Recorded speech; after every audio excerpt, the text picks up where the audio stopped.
Here we are. We are back finally, once again, after a few days and a bit of a delay and so on and so forth. But we are back. Not only myself, James Chang, but also Dave Collins as well, because we're both back from recent travels. Because of course, when it comes to late August, it's like the last bit of summer. We all, us in the UK are desperate to get the very last bits of the sun before it all goes turbulent from September onwards, even though sometimes you can get good weather in September. But I digress. So for those tuning in now, for those who are seeing this now, welcome along to the Changing Faces podcast. And as a little housekeeping, if you like, please make sure to like and subscribe if, of course, you like it, or follow on your favorite podcast platform. And more of the list of our podcast platforms coming imminently in a few minutes. And welcome along. We have got all sorts to get through because, of course, it has been a while since we have done our usual podcast episode. Because, like I said, I've been away to Genoa in Italy and then Mallorca. And then Dave's recently literally just come back from Ibiza, but more on Dave in a moment. In fact, actually, what am I even talking about? Dave Collins with us right now, and put that water down, and you're on mute, my friend. So you better get that mute unmuted. Hey, how's things? There he is, look. And very good, Dave. And actually, for those tuning in to this, I actually haven't seen Dave or spoken to him in literally, since the last podcast recording, I guess. So, Dave, how are you getting on with today? Are you feeling absolutely knackered after your return home? Yeah, destroyed. But yeah, good. Yeah, totally. Well, the perfect time to do a podcast. I'll definitely say that. So before we get into anything else, a quick run through about some of the stuff that we're going to be discussing and seeing for episode 7 of Changing Faces podcast. So, as mentioned, Dave's been away in Ibiza, so we're going to get into that in just a moment. But before or after that, if you like, we are going to be seeing such wild things, such as somebody standing on a CDJ, big fans at a concert. What happens when you put a portaloo in a massive crowd in a main stage of a festival? Another average day in Ibiza. A controversial incident with a photographer at a festival. A little bonus recap about something we reported in Playa d'Embossa a few episodes ago. And then we've got the news where we're going to be talking about someone who's recently retired. We're going to be talking about TikTok's recent policy change, I believe it is. And then we're going to be talking about a murder mystery. This is a very brand new breaking news coming from Burning Man, but more on that later on. And then, of course, we've got our discussion topics, 2 discussion topics. And I do kind of feel like one of them we can probably sort out and do within 30 minutes. The other one we may go over, but it's basically to do with, it's another DJing topic, but another one is to do with Malta. So more on that later on in the episode. But of course, as mentioned, Dave has been away. If I'm not mistaken, you've been away since Saturday last week. So yeah, it was actually like a really last minute getaway, basically. So saw a flight on Ryanair, like super last minute, and I don't know, it was just get out of it, basically, right? So that's how it all went down. So I met with some people I didn't really know very well, but it was all really fun, and yeah, it was good. It's good. So when did you depart then? Because you said it was very last minute, wasn't it? Yeah. So I departed on Monday. That was sort of like, so I only got the flights all sorted on Saturday, I think it was. Wow. So yeah, it was like literally 2 days before. I was like, fuck it, YOLO. So you did the same with your accommodation as well then? Mm-hmm. So you basically got everything on Saturday and then you flew out on the Monday? Mm-hmm. That's amazing. That's literally like, you're living like quite a few people's dreams of just like, oh, screw it, let's just go to Ibiza for a few days. Right, Dave? That's how it went down. So yeah, totally. That's quite a heroic effort. And actually, before we continue, before we discuss a bit more about your recent journey, I've actually completely forgotten to mention some of the other housekeeping stuff that we would usually speak of at the beginning of the podcast. So just before we go on to talk about just brief things about changing faces, Dave, do you remember the entire list of all the multiple podcast platforms that we are on? Do you remember them? Oh, is it the worst time to quiz me on this? So Wait, hang on. So there you go. there you If you look at our private chat, so tell everyone where they can tune into this podcast. Go. Apple Podcast, YouTube Music, Amazon Music, Deezer, Spotify, iHeartRadio, Pandora, Angami, TuneIn, Podchaser, Castbox, Podcasting Index, Listen Notes, and Player FM. Hell yeah. That's a hell of a load of podcast platforms. But yes. And then of course the benefit of tuning into us and liking and subscribing on YouTube, of course, is well, you get to see the actual podcast. But yeah, more on Dave's Ibiza adventures, because you've basically been an unofficial investigative journalist whilst you've also been out there partying. So you flew out Monday. And then you came back today. And for those who don't know, as of the time of this recording, it is Friday. So literally 5 days later, you've come straight back, right? Totally. And just enjoyed Ibiza basically. So it's really fun. Went to a few places, tried to revisit some old locations that I remember. Last time I went was 2019, I think. James, if you can confirm that. That's when we last went there. I know you went this year as well, didn't you? From 2022 was the last 2022. That was the last IMS we went to. Oh right, I thought it was 2019. There we go. It goes to show how my memory's messed up. So yeah, it's sort of it's kind of interesting how much Ibiza changed in such a short time, because obviously the big stuff sticks around, but yeah, there's more than a few places just appear overnight. You know what I mean? So yeah, it's definitely interesting. And whereabouts on the island did you stay for these 5 days? Where did you discover your local? What was your local area? San Antonio was where we were based mostly. So, and that is the major city in the north. It's like the west, northwest or west. Yeah, it's that area, isn't it? Yeah, it's the big island on the top. You know, it's the San Antonio, and then you got like Denbossa and Ibiza Town, and then you've got like the unknown lands. You know, on either side. So yeah. I think that's like the only map. The unknown lands. The unknown lands, where there's not little civilization. But yeah, like it was all last minute, and yeah, it was just really good. I can get details, like hotels and everything. There's some fantastic new ones that have appeared literally since my last visit, so I can go into all the details definitely. So yeah. I mean, one of the things I wanted to know actually, and because you've not properly told me actually, just privately, but I recall you mentioned you did go out to quite a few of the clubs. Which ones did you go to, and do you remember what type of nights they were? Yeah, so we went to Pasha, just because it's a great club, basically, right? And we also went to Covasanta as well. Again, brilliant club. And then for the rest of it, we basically like just sort of chilled out a little bit as well, because I think big part of Ibiza is just understanding the vibe of what Ibiza is about. For context, not everyone, when you first go to Ibiza, I think it's good to sort of just understand what Ibiza is first, sort of thing, and then start to go to the clubs. So there's a bit sort of back and forth with that as well. But yeah, Monday I basically did nothing because I was just like totally knackered, and I was sort of working in a day and stuff like that.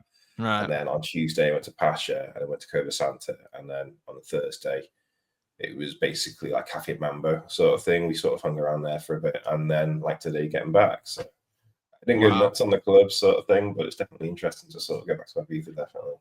And as you mentioned, yeah, you did visit Pasha again. Mm. Now I remember the last time that we both went was actually our first time that we had ever been, and I also remember it being an excellent venue. More of the same, basically. Would you say? Um, yeah, Pasha is actually it's. I don't know if we missed out last time we went, but it's actually bigger than I remember now. So they got an entire rooftop terrace that I didn't even know existed in the A past. rooftop terrace. Yeah, I yeah. don't So remember you know that. where the garden is at the back at Pasha.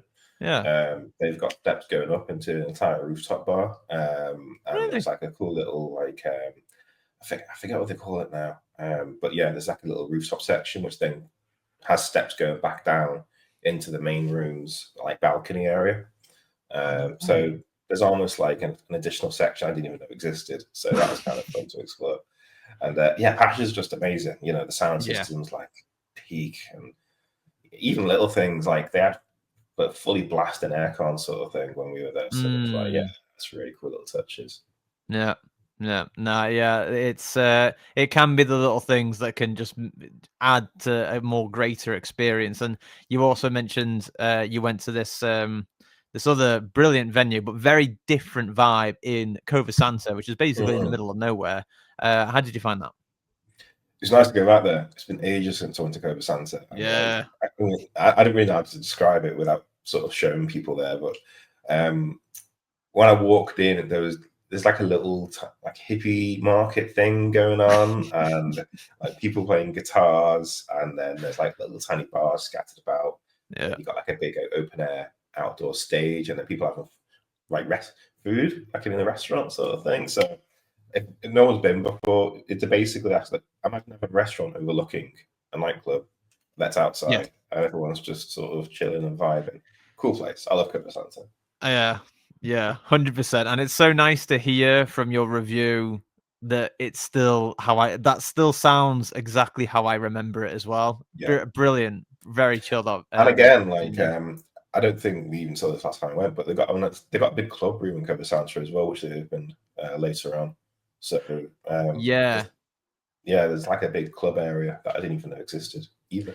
So yeah, I do remember that because it was near the toilets, but it was closed when the first time we went. yeah, But I do vaguely remember that because I remember poking my head in just to see what it was, but it was never open for us because the Guardia Civil turned up. If you don't remember that, and they shut everything down. yeah. I was actually keeping an eye out for the Garda Civil, and I was like, just if you see like people in military garbs, just don't fuck about the Garda Civil.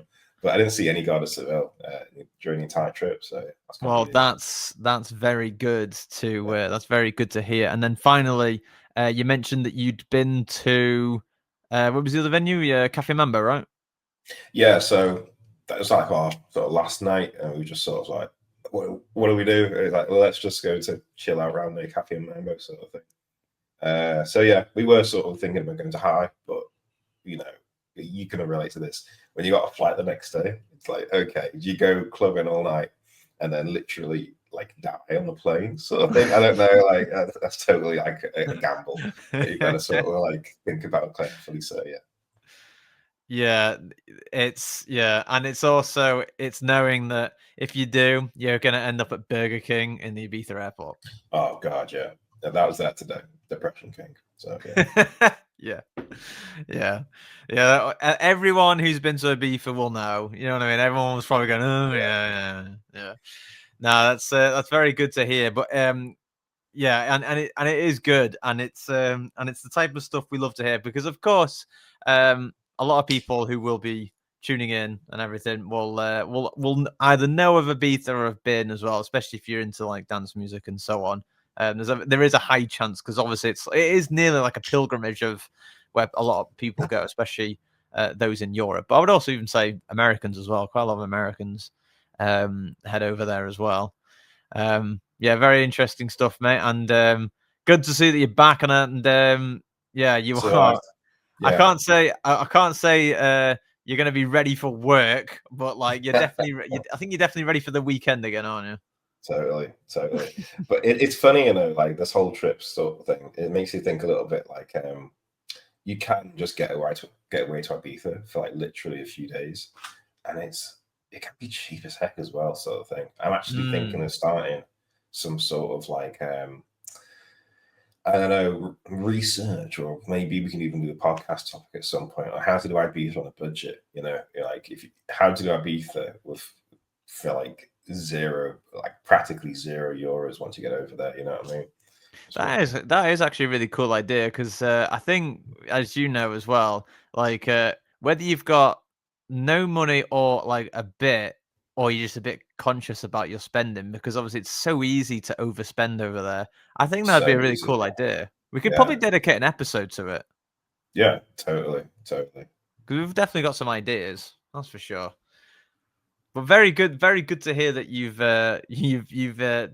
thoroughly enjoyed yourself in Ibiza, and I'll try and transition this now by saying we think that also Skrillex was having a nice time um, at his gig, but he was breaking the one of the laws of DJing, which is standing on a CDJ. So, Dave Collins, I want to get your opinion on How this. did I know it'd be Skrillex doing this? You know, what? Oh, is it? Yeah, when you said, let me turn the light on. Yeah, okay, let's have a look. So there he is. Look. So not only is he standing full weight on the CDJ plate, but he's also got his foot on the mixer as well. And the thing that blows my mind is that he's still got to play off those things. Dave Collins, instant reactions. I mean, yeah, hopefully it works. You see DJs, man. They need to be. I bet Pioneer watches these videos and they're like, "Oh shit, okay." Hopefully, our QA stands up to whatever this is. So yeah, Yeah, and this is the type of thing that I can't show Dan because he is a Pioneer purist. So like, this would probably break his heart if he sees something like this. yeah, totally. What do you think is running through the sound engineer's head? You think what the backup decks are? That's what I'd be thinking. Yeah. Yeah, that's it. Like it's it can't be yeah, it's yeah, it can't be it can't that's if that breaks, I mean, shit, you've got to get yourself a new one, haven't you? But that is a wee bit of Skrillex having a bit of fun here. Someone else who was having fun in this next clip was the crowd, actually, because they really liked this person. Really, really incredible scenes here. I'm just going to put the volume like half because he is playing live. But Dave Collins, once again, I want to get your reactions to to this artist playing on stage.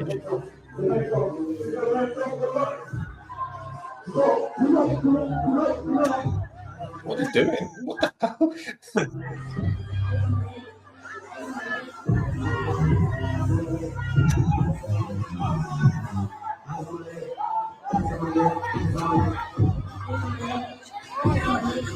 Oh my god.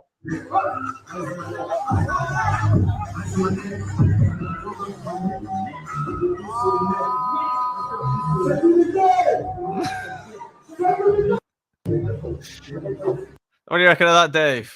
Well, they just stole him or something. I don't get it. Oh my god. look at everyone like, jumping on him. For those who can't see, basically what we're seeing here is we're seeing what appears to be some rap artist, and he is performing live on a stage at some form of festival. He decides to jump into the crowd, either to crowd surf or what have you. I'm not quite sure, but the caption of the video says he won't try that again next time. And when he jumps into the crowd, Dave Collins, how would you describe it to people? Yeah, he jumps in and almost straight into crowd surf, but then everyone just ends up just ganking him and jumping on him basically. And what are they basically trying to strangle him? I don't get it. Like, oh my god. That's the thing that I don't get, because I was thinking, are they not happy to see him, or like, do they just hate him? I don't know. Jeez. Wild. Because the first time I saw this, I was thinking they must be fans, but like I just don't understand the whole idea of just like jumping on him and potentially strangling him, or just What do they think they're trying to do? Like, do you think they're just trying to like take all his clothes or something? I don't know. I'm a big fan of the two people that like really tried to jump on him. That's crazy. To the point where he tries to get back on stage, and then his security all have to jump in after him.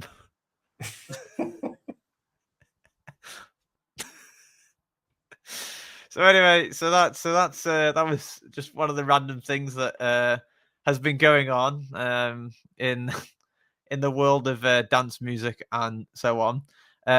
This one, you know, those who have been to festivals, right? You see a lot of strange stuff, right? And this is like one of those things where, if you were there, I'm sure people would say, "Oh, do you remember that time?" You know, and what I'm referring to here, folks, is what happens when there's a portaloo in the crowd of a main stage festival. Because, of course, why wouldn't there be one of these things in here? Dave Collins, want to get your reactions to this as well. Oh, no. Oh, no.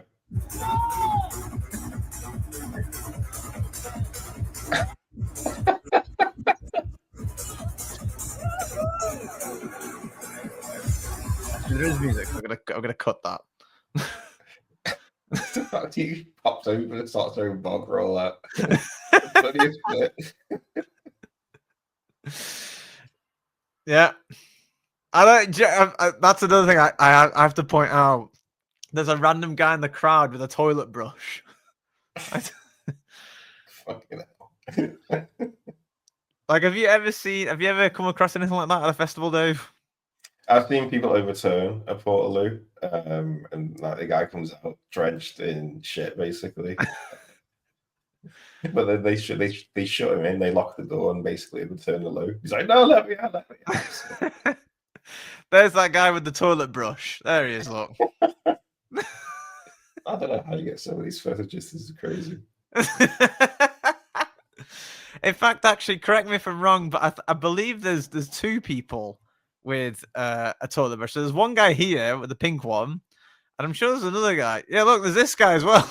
Where are they getting these toilet brushes from at a festival? That's wild. But there you have it, Dave. So for audio listeners, what we're seeing here is we're seeing footage of a crowd at what appears to be a main stage festival. And they are all carrying a portaloo into the area, and there's a guy inside it, and he basically pops open the door and then proceeds to lob toilet rolls out at people. Thank God it's only just toilet rolls, right, Dave?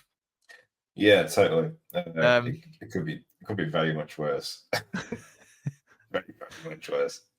I just think though, you know, when like people are like picking this thing up, I can guarantee there's probably like 3 people actually doing the real heavy lifting, and they're probably like really sweaty and like really struggling with it, and everyone else is just sort of placing their hands there. Do you know what I mean?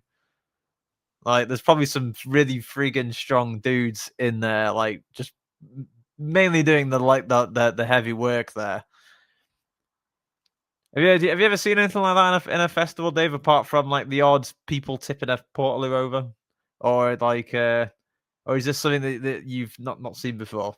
Not this, no, not crowd surf at portaloo. Almost like it's a fucking boat. You know what I mean? No, not that. No.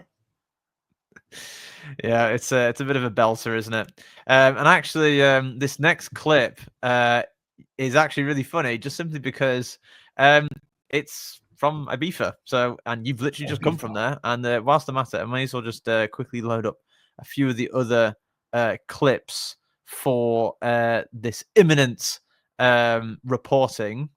Let me go over to this one. So, let me just check it. I think this has music in it, doesn't it? Hang on, let me just quickly check.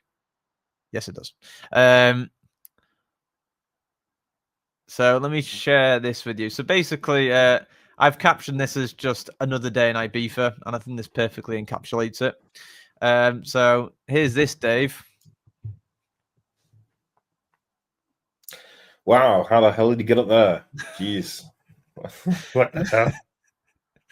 Yeah, so this was a few weeks ago now this was reported. Emergency services there as well. Not entirely sure how the car got there in the first place. Any thoughts on that, Dave? I mean, where did he crash into? I'm curious. Is it a flats or what? Was he desperate to get to the club that much? He's like, go, go, go. We're gonna miss last ticket entry time. I mean, my theory is that's got to be a multi-story car park, but like he must have hit that wall in reverse pretty hard to go through it, right? Totally. Yeah. Wow. So if I'm not mistaken, this was in this I believe this was in the Playa d'Embossa area, but not in your area where you were staying, but still nonetheless that was something else that was going on. The next bit I want to quickly show you is for some reason this photographer getting escorted out for unknown reasons. This came about also a few weeks ago, but obviously it was something we haven't covered yet. And this was captured at this was Kind Music, the Kind Music crew doing a DJ set here, and it is Raphael de Prost here, who's one of the photographers who does photography for like, quite a few DJs. But for audio listeners tuning in, the clip that we're seeing here is Kind Music doing a DJ set here, but the artist photographer being grappled by security, and he's obviously trying to do his job, but he's being quickly whisked away by two security guards. Dave Collins, what do you think's happened here? Is he a rogue photographer? Is he not meant to be there? Like, is he just? Or does security not know who they're? Man, yeah, interesting. Yeah, so if to my knowledge, he is supposed to be there to take photos of the artists. And quite a few people have also actually come out. They just don't understand then, like what he's doing. Obviously, like, yeah. Surely though, if you've got like DSLR cams in your hands, I mean, what else are you doing?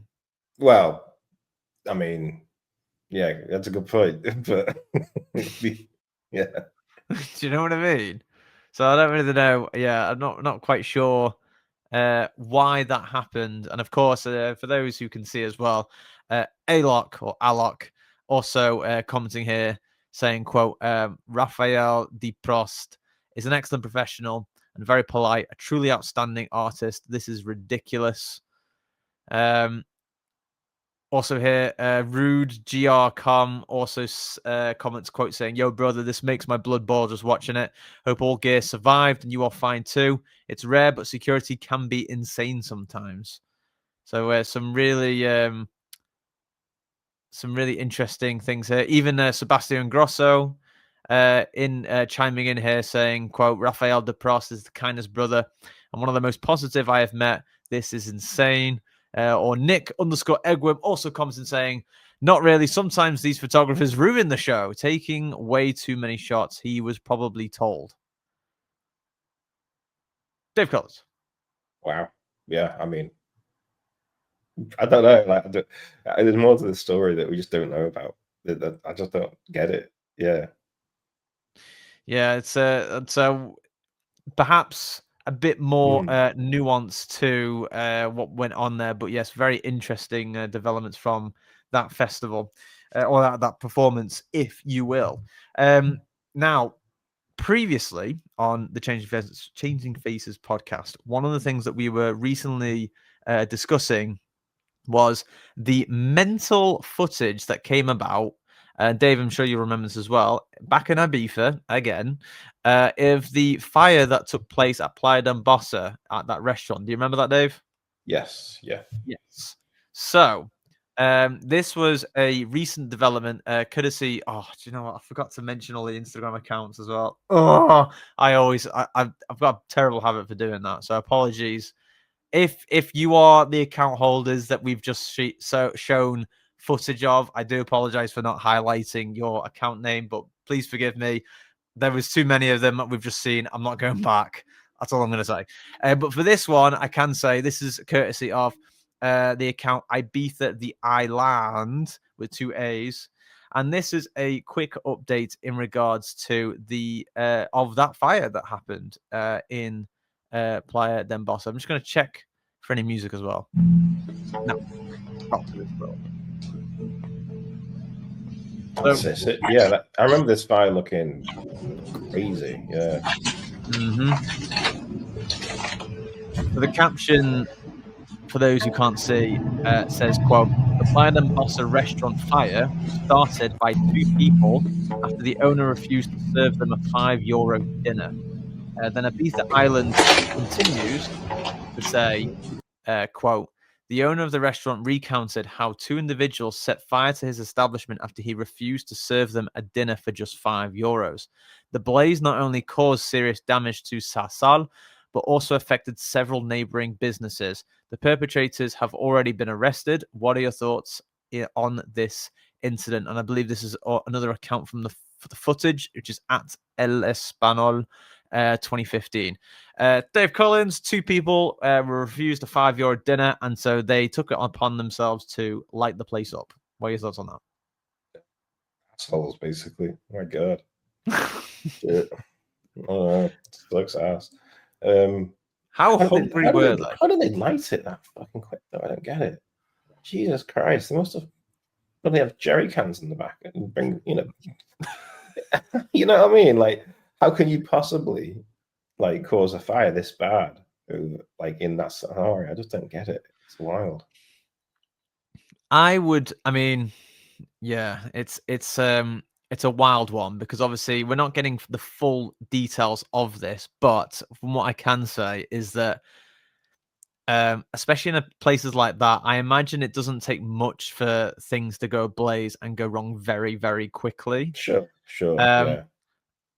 I can only imagine the furniture on the furnishings in Sassala, especially on the ground floor area, probably had a lot of combustible materials, like Like like wood or decorations something. and stuff like that. Yeah. But I tell you what, though, if you are thinking that how dare they refuse me a €5 dinner, that's it. I'm gonna come and set a light to the place. I mean, where does that idea come from, Dave? When you are refused a dinner, that's wild, right? Well, you either pay the bill or you light it on fire. It's fucking The wild, thing man. is, right, like, This is not really why the not? place to use, though. What the hell? Yes, it is, but it has to be said. But also, why not just try somewhere else? Like, I mean, yeah, you're that's it. this That's is a don't thing. forget, Yeah. yeah, this is Playa del Bossa, Dave. You remember Shake Shack round the corner, right? Oh God, yeah. Fucking Shake Shack. Yeah. Just go there. Like, what's the problem? Like, oh man. And yeah, from a fire safety perspective, like I can only imagine that as soon as there was as soon as there was some form of ignition, I imagine fire spread was pretty quick, and it probably got to the point where if there was any fire safety assets in place, such as like fire extinguishers or what have you, I mean, I sincerely hope they were serviced and so on. I can't comment on whether they were or they were not, but I imagine by the time someone had got them to try and use them, I imagine the fire would have spread pretty quickly. So the general consensus and decision would have been just to evacuate everyone and just let the fire go and let the fire service deal with it. But also the fact that it inflicted damage to the neighboring business as well when they had nothing to do with it, and then also the flats above as wild. But that was something we wanted to quickly cover um as an update essentially because you remember the footage of that, Dave, in the previous episodes. It was like crazy, wasn't it? Yes. And it was like a fireball. It was an inferno. Like, there's no chance you could have put that out. It was just, yeah. Yeah. Yeah. And it also, if I'm not mistaken, like there was like the fire was coming out of that building and like going up into the air and everything, right? That's what I mean. Like, it's just getting fed loads of oxygen and have lots of fuel to burn through. You know what I mean? Lots of really fast, burnable, combustible things. So, yeah. It's not good, but yeah, I will definitely say we are happy that, of course, the perpetrators have been caught and have been apprehended, so to speak.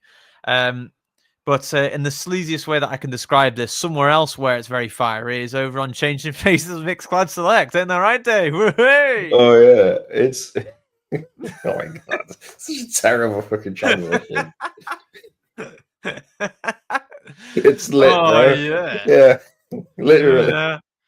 Yeah, let's get the ad read out of the way because we're already 5 minutes late. Jesus. So yeah, so post editing, James, are you ready for this? Cue the music. Wait, hang on. Let me Dave, you continue drinking your water. I'll take center stage. Post me. Music now. Change Faces Mixcloud Select is the #1 place for your CF premium content, and it is the #1 place where you can help support the team. For all other updates and posts, be sure to find us over on places like Instagram, Facebook, Blue Sky, X, and of course YouTube by searching for Changing Faces or our handle at Hey Changing Faces. If you're wanting instant content from us, then be sure to head over to Mixcloud and get early access to our content via Mixcloud Select.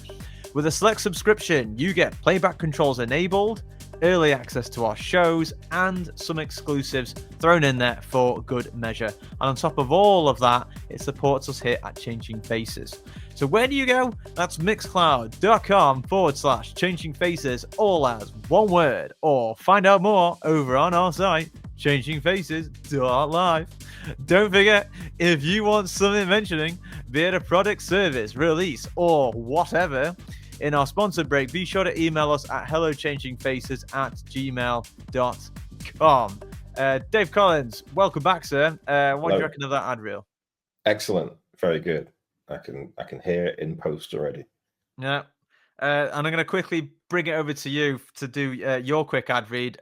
Do your Dave Collins version of it now. Go. If you want to listen to some cool mixes, then go to our Mixcloud page. But if you want to listen to even more cool mixes with more content, exclusive mixes in our Mixcloud extended mix series, sign up to Select and get access to all of that content, basically. So yeah, that's basically it. Woo! Yeah, that's the shit we want to hear, Dave, and it's excellent stuff. And whilst we were doing that, actually, I could have loaded some of these things, but just bear with me. I will get these things loaded as we speak, and I'm just doing my quick cookies declaration on one of these websites.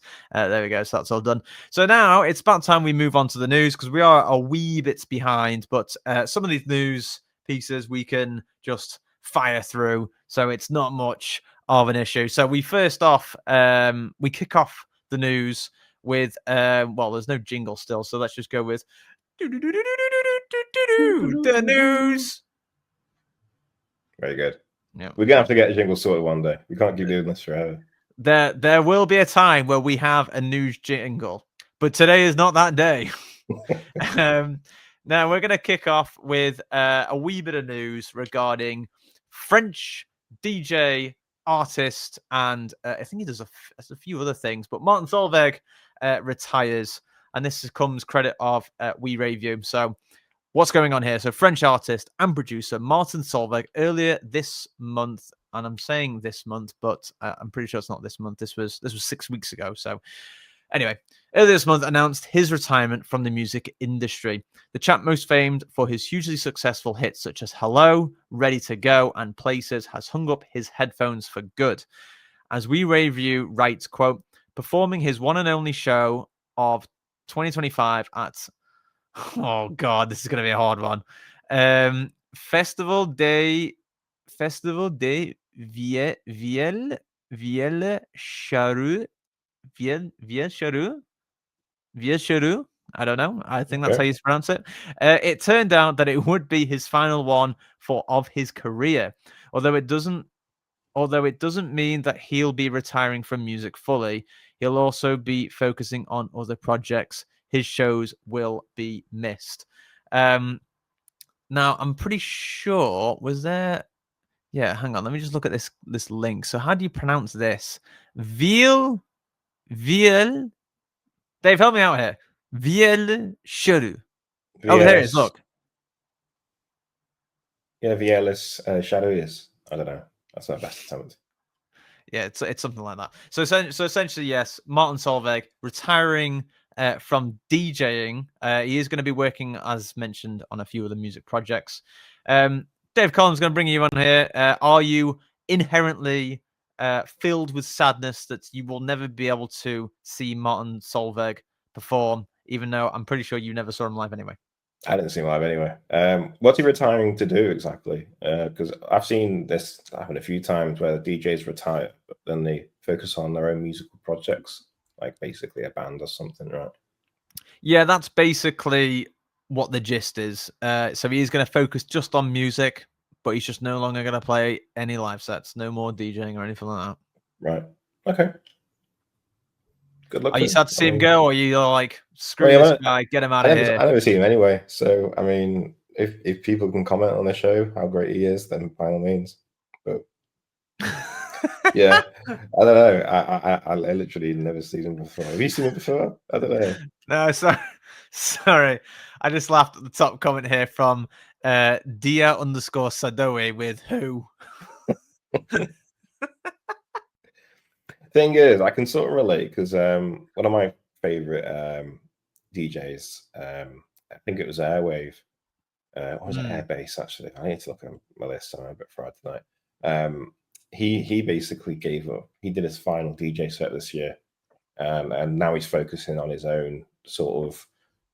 He's still focusing on music, but it's less about spinning CDJs and more just about making live music, like with synthesizers and instruments, sort of thing. So yeah, it happens to them all. But do you know what? I will definitely say that I imagine that there does come a time where, like, if you're getting on a bit, I'm sure for some of them they must think, can they be bothered just like doing the gig circuit thing, or like mucking around with like doing these big bookings? I mean, obviously there's the finances behind it as well, but I imagine like hearing some of the stories of how someone's got to be in like Miami on a Saturday and they've got to like be in New York the next like, it's day, brutal. Yeah, and it's totally, constant. brutal. Yeah, and then you gotta respect that, like, DJing doesn't necessarily give the creative outlet that everyone sort of wants, sort of thing. So yeah, I understand it totally. There are limitations to beat matching and stuff, right? If you really want to sort of get into live.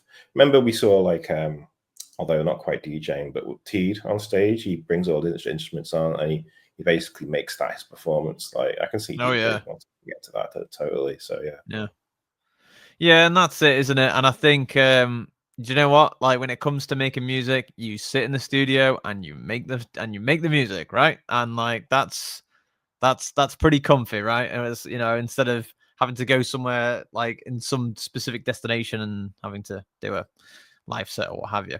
Sure. So there we have it. But I will say, in a way of transitioning again, so he's no longer DJing, but those who are on TikTok are also not going to be DJing. I'll admit this is kind of old news, but because this was dated July 31st, 2025, courtesy of Becca Kaplan at EDM.com. But before I read some of that news story, but let me give you the digest. So, in what was one of the latest platforms for DJs to emerge in a new internet platform, TikTok has recently closed the door for DJs to continue live streaming on the platform via their new terms and conditions. Becca Kaplan of EDM.com writes, quote, effective July 2025, the updated rules prohibit users from altering copyrighted music or using standalone audio in live streams. According to the terms, streamers must now own all rights and permissions to the music they feature on live, a near impossible standard for DJs working with samples, edits, flips, or remixes. For a platform that built much of its early identity on music, the move feels like a sharp detour, limiting the spontaneity and creativity that live streams once allowed. End quote. Dave Collins, instant reactions to this shocking news of TikTok closing the door for DJs. What do you reckon? I can't say I'm surprised, to be honest with you. This isn't the only platform that does this. YouTube does this. Facebook does this.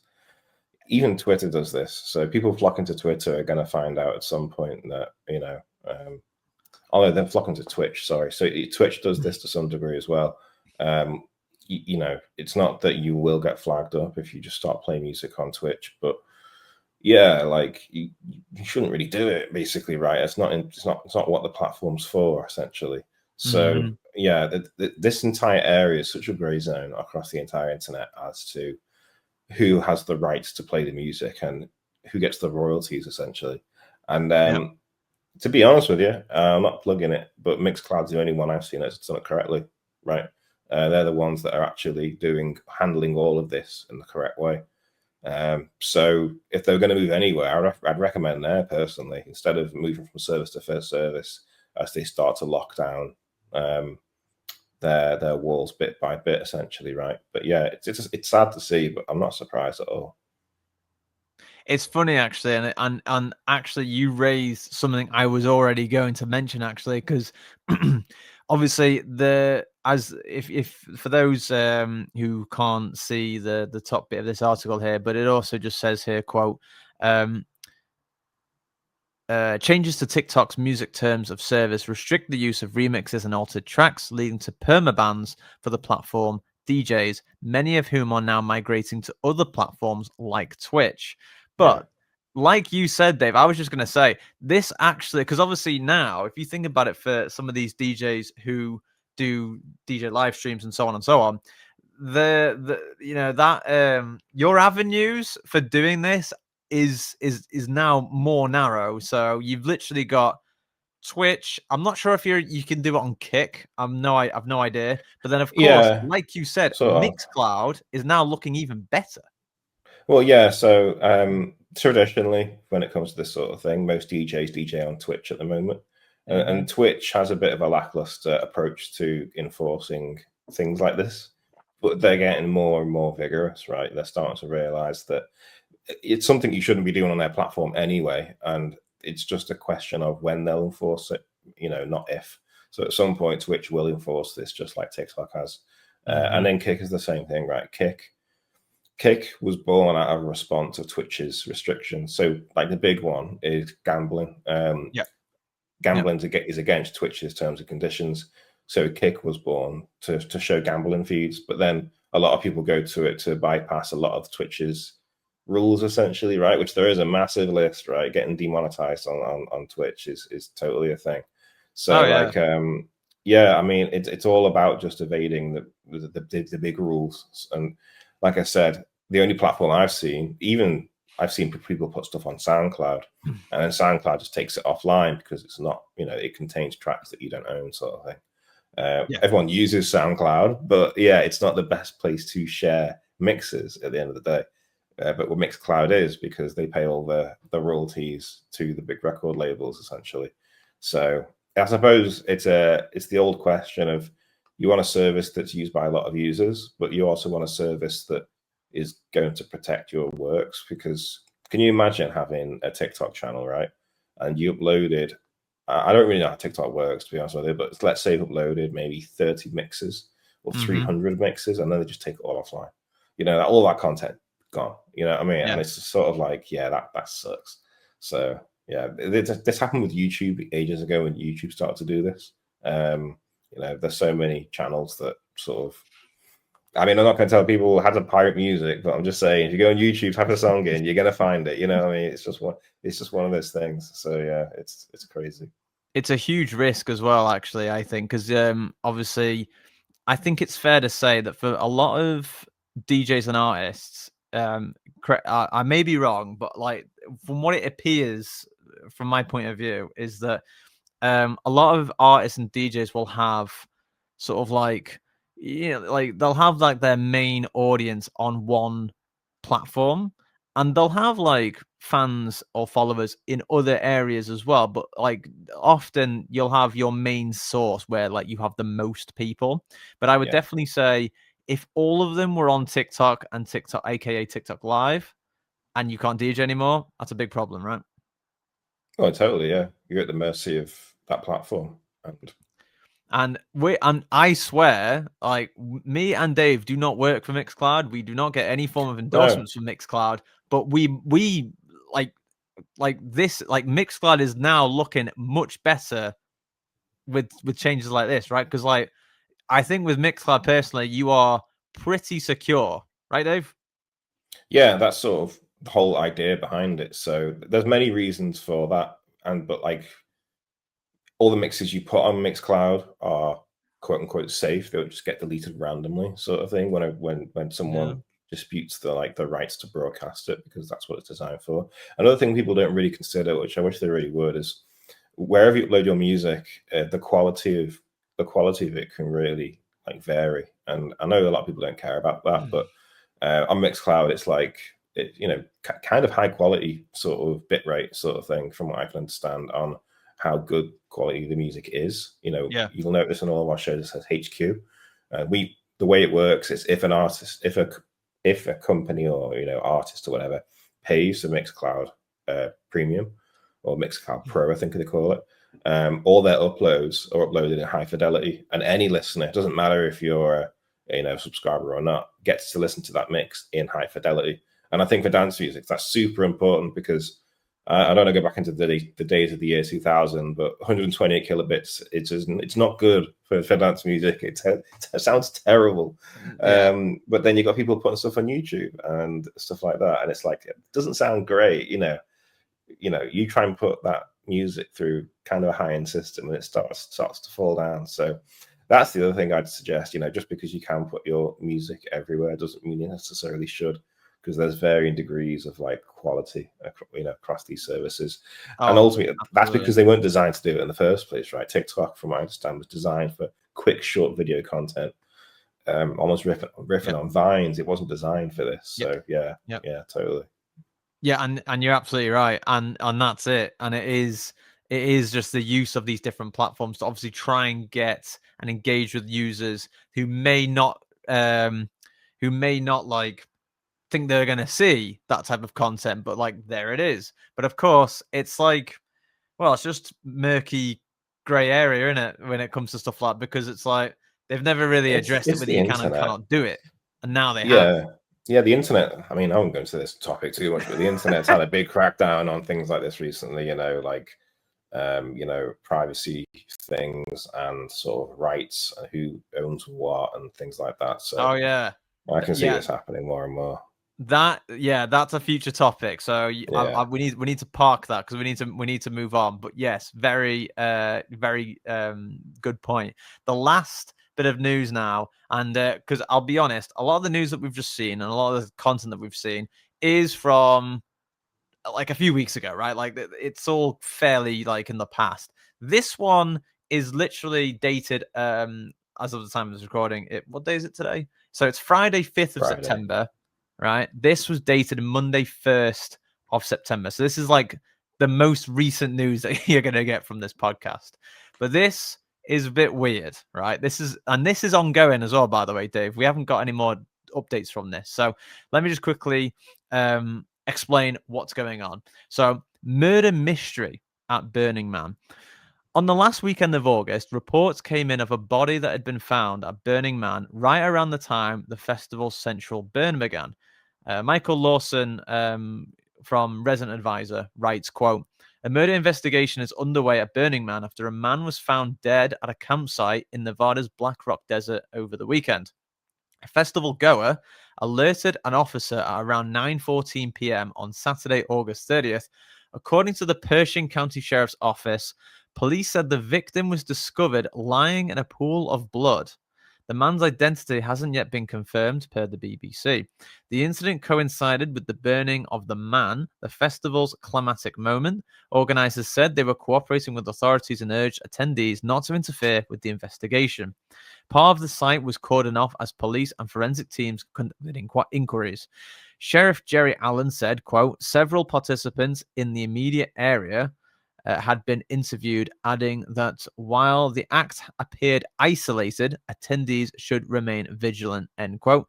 There's more strange things reported from Burning Man this year, which I will get into just on this article that Michael Lawson writes. But before I continue with some of the other random stuff that has been reported here, Dave, how, like, we're no investigators, but how do you get into this? So, as someone found the victim lying in a pool of blood, what on earth is going on over there?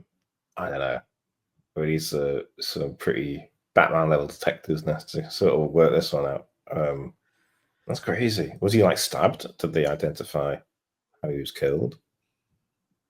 They haven't really said.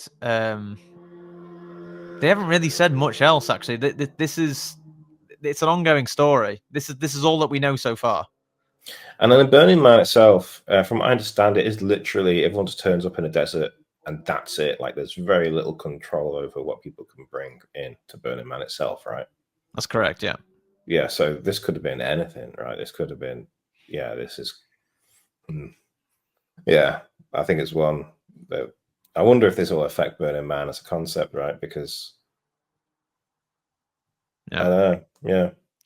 One thing I think is also worthy of mentioning for those who don't know Burning Man and exactly how Dave described it, it's a mass gathering for obviously the Burning Man ceremony, but it's all about. I know a lot of people often cite it as being like the place to go to sort of like disconnect from reality or like your everyday, because you are literally in the middle of the desert and everyone sort of survives there for a few days and everything, and it's because it's gained a lot of popularity. The Burning Man site, if you like, if you ever see it on like just like a bird's eye view of it, it is absolutely enormous. It's like an entire city. Have you ever seen it, Dave, from above? No, but I always assumed it's a bit like that, like a big, like, um, yeah, just an area of just like people like trading, selling stuff, music, like almost like you're right, like a gathering. I'm trying to think of the right word for it, like Yeah. in a desert, right? So it's not like it's cornered off arenas or ticket sales or anything like that. You just literally rock up to Burning Man and you do you basically, right? I thought that was always the vibe. So I have actually found a mental photo of Burning Man, and it's of the bit where they are actually doing the Burning Man thing. At first, I thought this was like some picture of a solar system, but but it's not. That's literally a photo from above. Wow, what's the bit in the middle? What the hell? That's the Burning Man that's on fire. Oh, right. So this is like the bonfire. Oh my god, that's nuts. So all of the Jeez, lights that you see around it are all like the different like camps, parties, and so on. That's all around it. that's wild. So if you think about it from this photo, this around this time is actually where they found this person lying in a pool of blood. Yeah. Very, very, very strange stuff here. But as mentioned, that's not the only strange thing that's happened in this festival. As the news article continues from Michael Lawson, he also says here, quote, news of the investigation follows two other reports of major incidents at the festival. Per the Independent, a woman who didn't know she was pregnant gave birth on site. And the man was electrocuted and airlifted to a nearby trauma center on Tuesday, August 26th, DJ Oh Mag god. reports. Dave Collins, what the hell is going on there? It just sounds like anarchy, doesn't it? It's mad to laugh, but yeah. So basically, someone's died and they've been found lying in a pool of blood. A woman who didn't know she was pregnant gave birth on site, and a man was electrocuted and airlifted to a nearby trauma center. Yeah, I think health and safety might have to some questions to ask about the concept of this gathering pretty soon. Yeah, interesting. Yeah, and also this is, and I never knew this, but Michael Lawson continues with this other fact, quote, Burning Man, which attracts tens of thousands each year, has seen fatalities before. including a man who ran into the effigy in 2017 and a death during heavy rains last year. Wow. A man who ran into the Burning Man bit in the middle. I mean, So he must have been off his that head. thing that you're I seeing in don't the know. pit, a guy ran into it. Oh my God. What? Honestly, like this is crazy. And It's wild. yeah. I don't really know what to say. I think I need perspective on what Burning Man. Let's do Burning Man, for next year. I just want to. I can't think my brain can't comprehend this. Like, it's wild. I mean, the thing is, right? So I knew I met someone who went to Burning Man who was from London, right? And for those who are in the UK, it's a little more difficult to get to because it's already difficult to get to from LA, right? So, to my knowledge, from what I vaguely remember from this conversation, right, this girl, she had to obviously get a flight over to LA from London, right? Right. And then once you're in LA, I forget where you have to go. I think you have to. Well, no, you can either go to LA or LAX, or you go to Las Vegas International Airport. You can go to either or. And then I remember she said she went to LA or LAX, and then she had to hire an RV, and then she drove Drove from there. LA all the way out to Burning Man. I forget how long it took, but she said it was like nearly just hours and hours and hours and hours of traveling. With a few pit stops along the way. And of course, it's in the middle of the desert and like Yeah. it is hot, right, Dave? Oh yeah, totally. You take a wrong turn out there, you're toast. Like, literally. Wow. And Yeah. I've often thought about this as well, Dave. Is that like I imagine if we are ever to do it, we would have to hire a big stonking RV, and Changing faces on the road. Like, look quite how many lonely. beers would we have to have on board? Oh yeah, forget the water. Just the lagers, Yeah. But the thing is, they'd be like, I'm sure there'd be like deals to get Bud Lights, but we don't want any Bud Lights, do we? Nah, we got some Nah. real beer. Or White Like White Claw. Claw. No, we can't be doing that, honestly. But yeah, so that would conclude the news, and what a way to end the news on some crazy morbid stuff. And the thing is, All like, this news is so depressing, man. Like, fires, people getting killed, what's like, going on? oh my God. I did say at the beginning of the episode, this like we've got some crazy stuff to get through, right? Oh, Like, jeez. this is Jeez. not illegal raving in a military airbase, but it's pretty like I wild, mean, right? yeah, it's pretty loofy, yeah. At least so far, we haven't had any more news of someone dying by falling from a balcony in Ibiza, right, Dave? Well, not yet. I was trying to remember this the other day, actually. Like, how many people died at Ibiza Rocks this year? Well, so far that was based in July. I think it was it 2? Oh, I thought it was more than that. I thought it was No, like it might be 5. more actually. No, I think no, it was 2 in 2 months, and I Right. think the overall's 4. Oh, right. The other was 4. There we go. Right. Yeah, so Yeah, totally crazy, man. Crazy. there's just some crazy shit going on at like right, like what the hell. And the thing is, right, I have to like narrow some of these things down because I want to sort of spread it over the other podcast episodes. So I've seen more crazy stuff, and like I've had to like think about whether I want to include it in this episode or the next episode or whatever. There's a lot. There's just a lot. That's all I'm gonna say. But the morbid stuff ends. I Everyone should can take care. No more dying at raves. Jesus, guys. Yes. Like, come on. Yes. Like, we're laughing about it. I feel terrible though, because obviously it's awful. But Jesus, just everyone chill the fuck out. Chill the fuck out. That's it. Like, yeah, like it's a bit morbid to laugh at it, but it's not that it's like it's not because it's funny. It's just wild. Like it is just so wild that these things are happening, Yeah. and it's just like, what is going on at these festivals or what is going on at these parties, man? Like it's just. And it's quite funny as well because like there's always like as we reflect on some of the stuff we've seen, how many things did we see that were going on in Ibiza again? Like it was like 2 to 3 things, right? And it's just never ends in Ibiza. No, In fact, actually, like... I'll pose something to you, Dave. Was there something crazy that you saw whilst you were out there? No, it wasn't. This is it. Not that I saw. So you were all right then. You were Yeah, sensible. yeah. And in fact, actually, you dodged the Guardia Civil, so that's something. I mean, But yeah. enough about Guardia Civil. What we're going to go into now is a bit more of a nicer topic now. A nicer, much nicer. No one's dying. It's No, the none first for of us. Yeah. Okay. that. So, no, we're going into our first little topic discussion here, and it is just about it's about DJing essentially, and so the title of this topic is, do we need to see the DJs in clubs? And this has come credit to the Instagram account mood2move.us, right? And what I'm going to show you now is a real DJ booth, and it is in. Okay, so the Instagram account is mood2move.us, but that's the name of the club, right?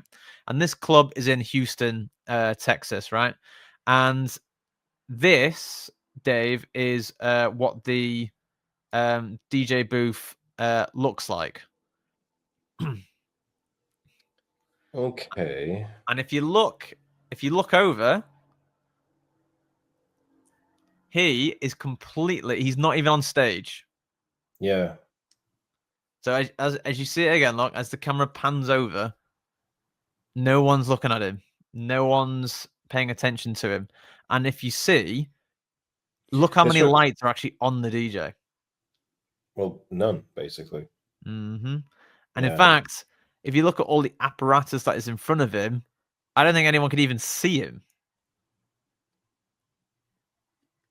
And let me get my notes up here as well, just whilst you're seeing this footage. So Instagram post from mood2move.us showed their DJ booth in their Houston club, which started a discussion on the idea whether DJ booths in clubs should return to this design where partygoers don't see who it is. The post states, quote, "Let's bring this back. The booth is a temple, not a stage. The floor is where the real show is." This was filmed at mood2move.us in Houston, a collective, community, and label pushing the culture forward through events and movement, end quote. So, Dave, obviously a bit of a can of worms here, but what do you think about how Mood2Move US says the booth is a temple, not a stage? What are your thoughts on that? I think it's bang on. Now, I wouldn't say this will fit every situation because DJs now, it's like going to see a band. Do you know what I mean? People will expect to see a show, right? This is where phones getting recorded comes out, all originates from, really. So I don't know if this is going to work in every situation because there's so many people now and venues and gigs that target like a DJ being visible as a live show, like something you watch.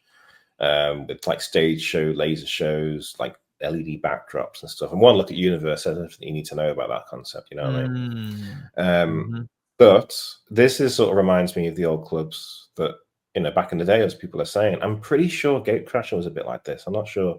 People were just on a little tiny box overlooking the entire dance floor. Do you know what I mean? And they were disconnected from the crowd, but they could see them. And what they say here, they say the booth is a temple, not a stage. But the second bit I actually agree with. The floor is where the real show is. And that is sort of my opinion, because you can have a DJ visible. That's not really the problem. But the problem is people are focusing so much on the DJ, they're not talking to each other and socializing on the dance floor itself. Do you see what I mean? Yeah. So that's the real thing I think people need to sort of get back in touch with. And there's many reasons for that. You know, I just went to Pasha last week. It was so loud you couldn't hear anything in the main room. So the main room wasn't for socializing. The main room was for just raving it up. Yeah. But then they were very smart. Yeah, but they're very smart with this. They have a garden area where everyone goes to chill out and talk to each other. Do you know what I mean? They have like a little bar on the roof where people do the same. So clubs can incorporate the spirit of, you know, that just by having additional rooms that let people chill out and let people talk to each other.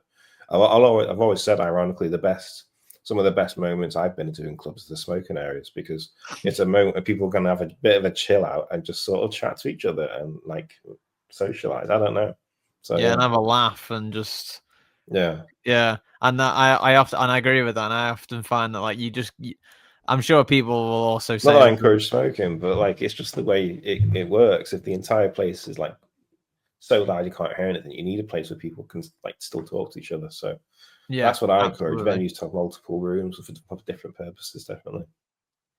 Yeah, I was just actually going to say, I'm sure a lot of people have also had the most wildest conversations in smoking areas, and I know me and you have, and I think that's so funny because, Totally. like you Yeah. just said, I don't even smoke, but like you have to go out there just to get some air sometimes, even if it's in the winter A and in the break. UK. Yeah. Yeah. Totally. And then that's another thing.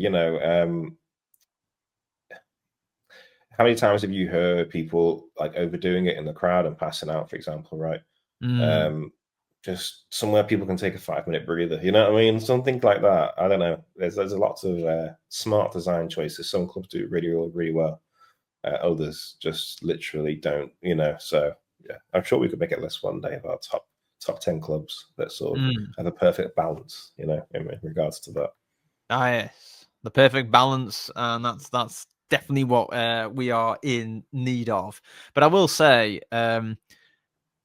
in Fabric in London, I remember in room 2, it's not like this anymore, but I remember it used to have a DJ booth similar to this. It was very like high up in the corner. I think you were there, Dave, one of the times we went. It was very early on, quite a few years ago. And the DJ booth was like really like sort of high up in the corner, and you literally couldn't see who was up there. But obviously they've changed it now where the DJ's at the front, like at the Sure. Yeah, back of the room because that's now. what people expect. If you're having a lineup that Carl Cox is playing, for example, you want to see Carl Cox. You know what I mean? That's just a given. But I wouldn't be against room one having that, having that center stage type vibe. But then room two doesn't even have a lineup announced, and it's just the residents, and they just curate the night for room two as it sees fit. And I've talked about room two vibes before, but the main rooms where like the main sort of highlights of the night happen. But room two could even just be a chill out ambient weirdness. It was like that at Mm, Space. yeah. They had a third room that did that, and they just played just basically chill out music, but like really weird experimental chill out music. And yeah, it didn't get the same footfall as the main room, but it was such a nice contrast to be able to just dip in there and just sort of go, oh wow, what the hell is this? And then again, I think Space was really well designed. Remember they had that upstairs area where people could just sit in like random like chairs and stuff. Yeah. Yeah, Yeah, yeah. and it's just sort of like okay, so they get it. It's not just all about the dance floor. Like clubs are they're different things in different rooms. Yeah. For those who actually did attend Space before it was high, I actually remember one of the funniest things was seeing the pizza stall by the toilets. You just quickly grab a slice before you go in the toilet or when you come out. I mean, yeah, Like but if you yeah, were like if you could, I'm pretty sure back then, like I don't remember doing it, but like you could you could technically buy a pizza and then just go in and use the toilet and like just smash it down it as well. You know what I mean? so I But I, I I don't know if this will work these days, but I think the core message is more venues need to think a bit more smarter about how the clubs work in regards to the different rooms, right? So that's my take. yeah, and agreed. And I think yeah, like I guess with some DJ acts, they are they need a stage because like you said, it's a bit of a show. But there will be those that you can go and see and you don't really have to see him. You just sort of they're there playing the music and they're in the DJ booth area way up like here, like Mhm. they're just up there and it's fine, isn't it? But like would you say that a DJ booth like this sort of like how can I best put this? Say if like someone rather famous is coming to play and they're playing alongside residents, but then you don't actually know when they're all playing.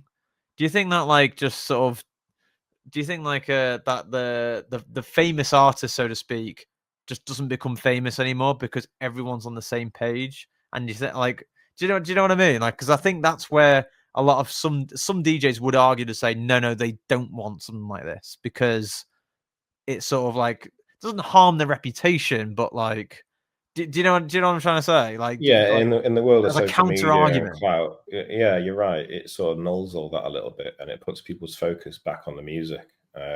Would you say Oh, though that's like where you could say, oh yeah, do you know what? Forget this then. Carry on how everyone's doing it now. Or would you actually say like, no, screw that. Like if your music's good and you're famous for it, you'll be fine. What do you reckon? I suppose the big question is, what's stopping someone from playing someone else's music? That's the big core thing. Mm-hmm.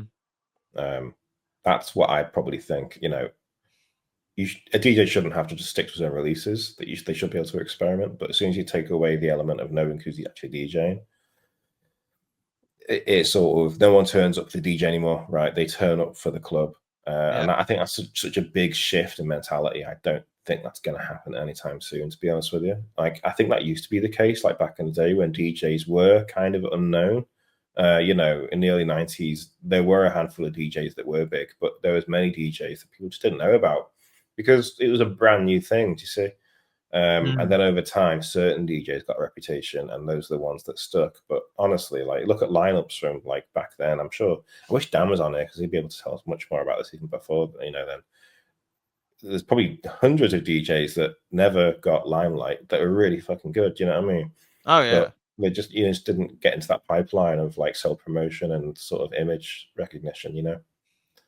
Yeah, agreed. And that's it, isn't it? Because that's sort of like the idea I was getting at. Because obviously, like you said, back in the day, a lot of DJ booths were like this, and obviously, um, a lot of the time you wouldn't like a lot of people wouldn't even know who was even playing.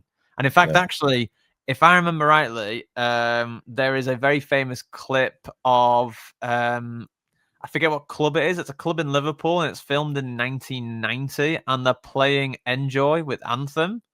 I don't know whether you've seen that clip, but like that was another classic where basically, I think actually where the DJ's playing is he's facing the wall, and everyone's just dancing in this middle bit.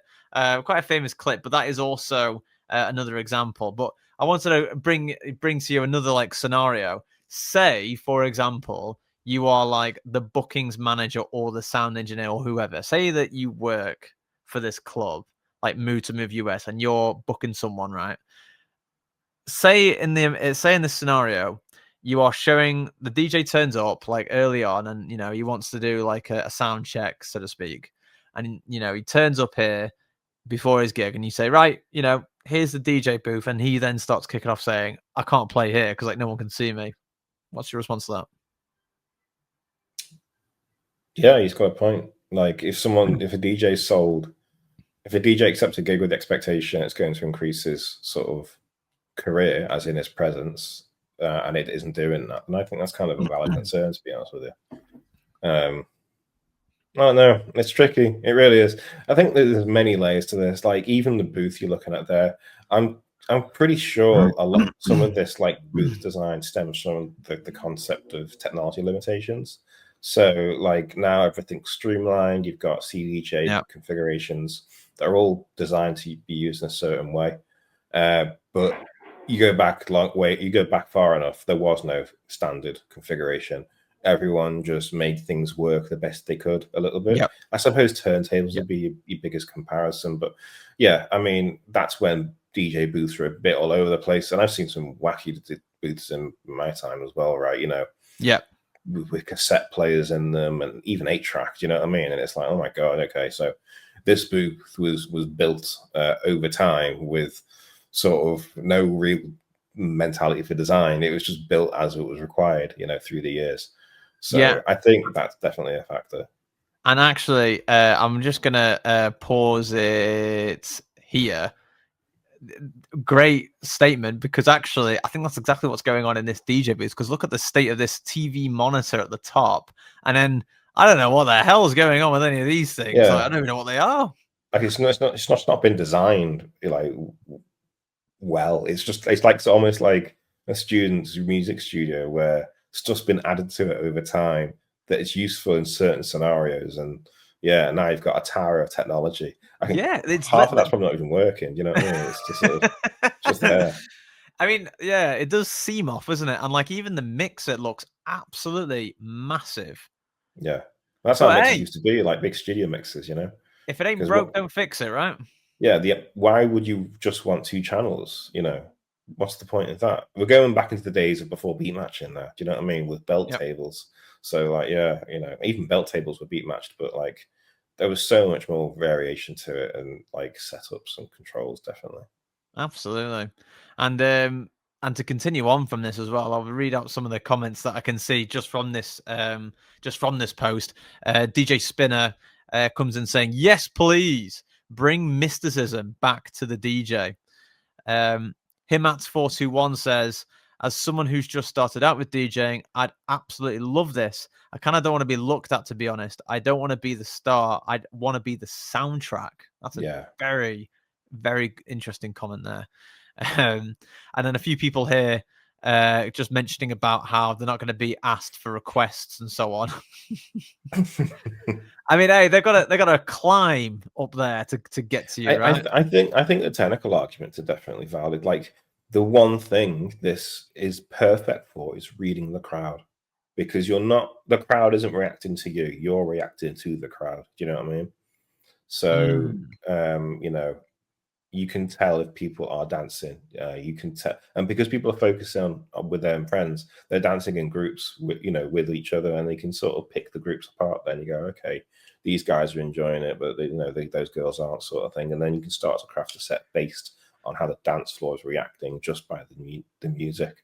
I think that gets so much harder when you're like in the center of attention, because then you know, you're not reacting to the crowd. Like you're basically thinking, okay, you know, how do I make sure like everyone that's looking at me enjoys it, you know? So yeah, then you start to think, who's the guy that's tapping his foot versus who's the guy that's just sort of like, you know, completely wasted. I don't know. There's many ways to it. Yeah, and actually to further on from that, just reading there some two other bits here from underscore Ken Kun. He says, "Quote: I always effing wonder why people are just facing the same direction to watch a DJ. It's lame, and I blame phones. It ain't a movie theater." And also at jasg.ill, he says, "Quote: Beautiful, absolutely. This recent DJ influencer culture caused a bunch of Cade out zombies just stare and worship the DJ booth. They all should still exist, but we need more of this OG design style. Y'all are dope." I also hear Strikestone says, "Quote: Please and thank you, and introvert's dream. I hate being perceived, but please perceive my music." Beautifully well put there, actually, from Strikestone. But yes, I think in closing, what I would definitely say is, for me, if they came to me and say, "James Shang, would you like to do a DJ set at Mood to Move in Houston?" The answer is yes. Dave, if they come to you, what are you saying? I think you won't have many opportunities to play in a setup like that, so I think it's worth it. I'm not gonna lie though. And this, I know everyone's going to roll their eyes for all the pro old school DJs there or listening or who are watching, but it does give me a bit of anxiety just to see what on earth he's even playing on. I don't even recognize any of it. So like, I imagine it'd be quite the journey. Do you know You'd what have I to mean? bring your own gear and then add it to the collection, and that's sort of how how it even begins, right? Yeah, because like I just think,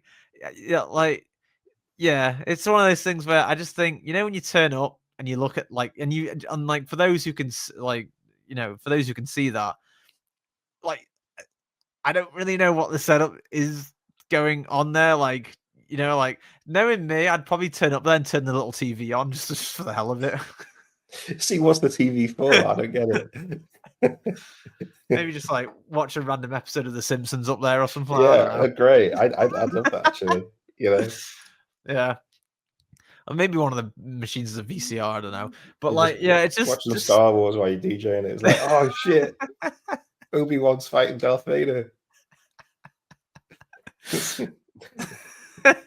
a bit of a meme with me, because little fun fact, that was one of the highlights to Sankey's back in the day. I always remember that. It's so funny. Oh yeah.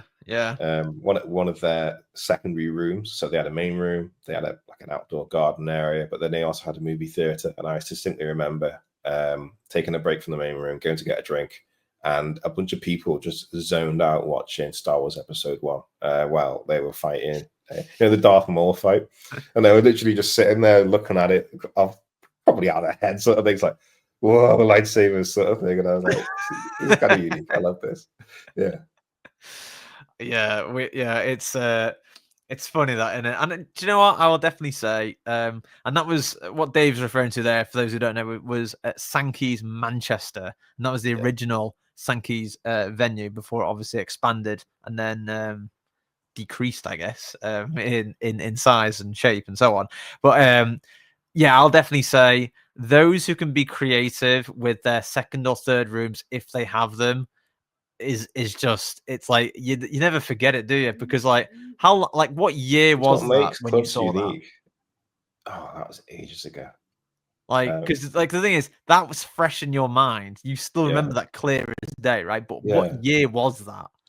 It is literally like 2009ish, I reckon. That's crazy. And but I like distinctly remember going to see Above and Beyond in Sankey's, and they would never play in a venue that small now. It just would not no, happen. yeah, So yeah, it was yeah. sort of that sort of vibe back then. Totally. Yeah, and you're absolutely right. And but that's it though, because like, yeah, like you said, probably 2009, but you remember it clear as day because it was such a creative. Because it was just funny, and I thought, wow, I've never Yeah, seen that, and it's like a house party. Great, I love that so much. And then they had the little quirky things like their garden area. They had a whole I think it was the middle of winter, and it was like freezing, but they had like some sand and deck chairs outside, and they went, "It's the beach." And like there was a whole bunch of beach stuff and beach balls and stuff, and everyone was like freezing on these deck chairs, having a drink basically. And I was like, "Yeah, okay, cool." So like they totally like went a bit nuts with like the design of their club. So many others. Like I remember an ice cream van being like selling ice creams in my house in Leeds, and I thought that was always pretty funny. So you go out into the smoking area, and there's a Mr. Whippy just giving out Mr. Whippies to everyone. Like it's stuff like that. I just think so funny. And yeah, I sort of miss clubs that sort of don't take themselves too seriously like that. Really, like yeah. oh, yeah, and that's it because it's so funny, isn't it? Because and another one I'll add in there as well for good measure. A few years ago, I don't know whether the Warehouse Project still does this, but do you remember the random bar that would sell Chewits? Oh god, yeah, I loved that so much. I remember coming It's from a so night random, out isn't it? because it was like a £1 for a whole tube of Chewits. And I But come it back from had a a night deal, out. wasn't it? It was like £3 for like Yeah. three or And something then like I that. had a fucking pockets full of Chewits. And oh fuck yeah. How many did I buy? What the hell's going on? Yeah.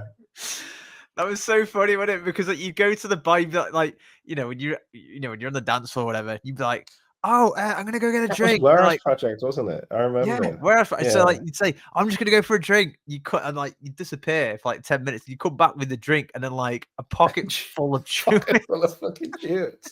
They're like, "Do you want to chew Lovely. it?" You'd be like, "Where have you got that from?" He's like, "From the bar." Yeah, So man. funny. It's I love stuff like Oh. that. And like, I do think some clubs still do this. In like famously you can get ice cream at Berghain. I mean they've got a little ice cream parlor in the club sort of thing. So Yeah, like I love ideas like this. I am aware that there are those who can sort of like try and monopolize on this because I'm aware that such services are available at Universe in Ibiza, but if I'm not mistaken, it's yeah. like a Michelin starred burger joint or something like I that. mean I know you can have caviar on your burger. Yes, yes, Yeah, that's sort of wild to that's my very opinion. Yeah, OTT in my opinion. yeah. Yeah, we're talking about Mr. Whippies in my house. And Schuett's at Wales Project was so funny. But enough of Manchester. We're going to be going to Malta now for our last The bit of Malta. discussion. I love Malta. Dave, it's obviously a huge year for Malta, especially for tourism, because obviously there's so many festivals going on, and we were both lucky enough to attend two of the many festivals going on over on the tiny little island just south of Italy. However, um, one of the reports that's just come out not long ago, it was done by the Instagram account Side Street Malta. And it was basically an opinion piece by the Instagram account Jordan_GP_. And essentially, what we're talking about here is a cautionary tale, if you like, of what's going on. In Malta at the moment, which states, or the title quotes, "Nothing beats up Malta like a Jet 2 holiday." So what's going on here? So to provide some extra context, with an influx of festivals, parties, and new club openings, at Side Street Malta reports that over tourism and overdevelopment of hotels is an increasing issue on the island, as the small nation tries to accommodate mass tourism in a short period of time. So, is Malta doing too much? Can it cope, or is this just a myth? Side Street Malta / Jordan GP writes, quote, "Malta isn't just overcrowded, it's overwhelmed by constant noise, non-stop construction, and rising tension. The island's charm is fading into chaos, leaving residents with less space, less peace, and growing stress. The situation isn't normal, and it demands attention." And we've just got a few more bits here. So the opinion piece further writes here in these imageries, for those who can't see, quote, "I'm not against tourism. I've traveled, I've studied abroad. I love sharing Malta with people. But what's happening here isn't tourism, it's erosion of peace, space, and sanity. Every morning, the soundtrack is drilling, not birds, not waves, not silence. Hotels open next to construction sites. People eat breakfast with concrete dust in the air. This isn't hospitality, it's chaos disguised as progress." Um, then it further on says, "Search Malta on TikTok. You won't find Medina at golden hour or the quiet magic of," oh God, it's going to be a hard thing to pronounce, Gyar Gyarlapsi. "You'll find fights in Paceville, crowds throwing up in the street, and videos comparing Malta to war zones. That's what's going viral, not our beauty." What they tell me abroad, when I tell people I'm from Malta, they don't mention the sea or the temples or the sunsets, or our sunset, sorry. They say their friends came here and saw filth, noise, and madness. This is what our image has become, and it's heartbreaking. What kind of success? They call it success, but what kind of success squeezes its own people to the edge? We've turned neighborhoods into party zones. We've let noise replace peace, and we're told to be thankful. That's not growth, that's burnout.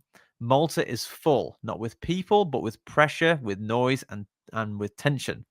It's not anti-tourist to say this. It's pro-resident and pro-sanity. It's survival. Stop telling us this is normal, because it's not.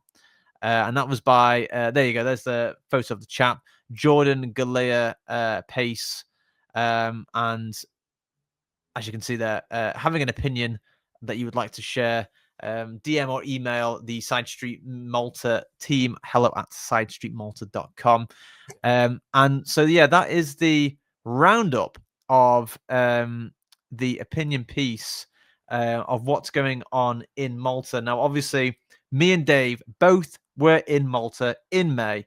Dave Collins, I'm going to turn to you, because I would argue we were shielded from a lot of this just because we were in St. Paul's Bay, aka Bejiba, where there was a bit of development, but not loads of it. But Dave, how do you unpack what you've just heard? I think he's on point. I think this is a journey Ibiza's been through, to be honest with you. And I think the Ibiza of 40 years ago is extremely different to how it looks now. Do you know what I mean? Mm. But to get there, it almost sacrificed something, you know, it got rid of something. And I think there's elements of that still in Ibiza. I think there's traces of that sort of original vibe that people still try and keep alive. But I mean, taking it back to Malta, I think the one thing I'm thinking of here, I'm making up a term in my head, but I call it like the tourist industrialization. Do you know what I mean? And it's the idea that once somewhere gets popular with tourists, with for like music or even just sort of like hotels and stuff like that, demolish everything and just build hotel, hotel, hotel, hotel, fast food joint, fast food joint, fast food joint. You know, get rid of everything that made it unique in the first place, because that doesn't sell. What sells is Burger King and a massive Hilton hotel sort of thing. So like that's sort of like, you need to preserve what your culture's about, you know, what your city's about. Mm. And I'm not saying get rid of tourism overall, and I'm not even saying get rid of music, because that's what Ibiza's doing. They're targeting music as the enemy, basically, because that industrialization I just explained has become part of the music over there. But you can integrate the music with the existing infrastructure. You can have a little tiny street party in, some really sort of traditional sort of type environment. You don't have to have a huge stage show. And if you do want to build the huge stage shows, I actually think what Malta's done already is actually a good idea, where the clubs are sort of out the way in the middle of nowhere, essentially.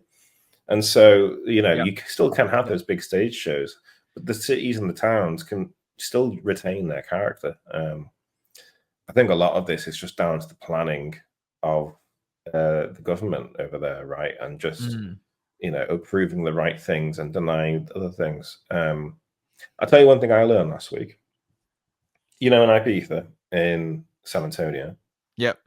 did you know that all the restrictions that the Ibiza government have put in, you can't actually start a bar now. You can't launch a bar because they only allow a certain amount of bars to exist, and it's Really? full. Yeah.